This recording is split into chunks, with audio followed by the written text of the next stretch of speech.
Well, hey there, Aletheia Church. Happy Easter. Hope that you've had a great time celebrating the resurrection with your family and friends. And I'm just going to spend a few minutes recapping my sermon from 1 Corinthians 15 entitled The Resurrection for you, where we kind of unpacked all of chapter 15 and saw the reality, the beauty of what is true for us because the tomb is empty. And so we started off by looking at those first 11 verses in 1 Corinthians 15, and what we saw was that Paul kind of makes two pretty important arguments. First, he says that the resurrection is a reality, and there's two reasons why. The first one being that it was predicted in Scripture.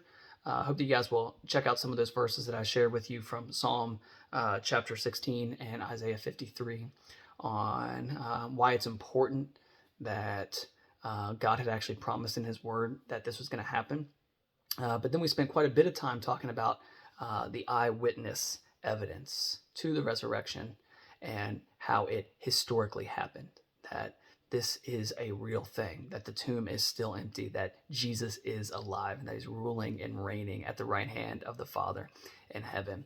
And so kind of establishing that fact in those first 11 verses, that the resurrection is a reality. And I hope that you guys will spend some time talking about that eyewitness evidence and why it actually matters and how that can even be used to bolster our own faith. We went on to say that the resurrection matters, and Paul presented three reasons why the resurrection was so important. He said that if the resurrection didn't happen, that the ministry of the apostles was in vain, meaning his own work, his own life's work, was pointless. He said that our faith is in vain, mainly because we would still be in our sin. And lastly, that Christianity was at best meaningless and at worst a terrible lie that had led millions of people astray. But because the tomb was empty, because Jesus really did raise from the dead, right, we have a living hope in him. And that causes Paul to break out in worship. He says, death is swallowed up in victory. He says, "O death, where is your victory? O death, where is your sting?"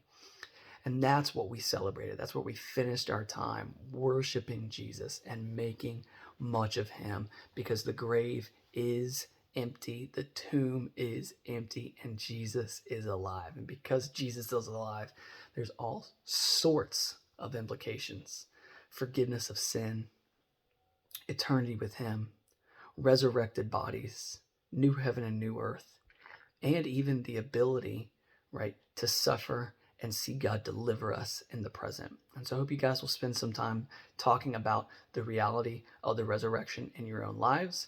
I hope that you will spend some time maybe just even worshiping together. But know that I love you. I'm praying for you. Have a wonderful week. Go and be the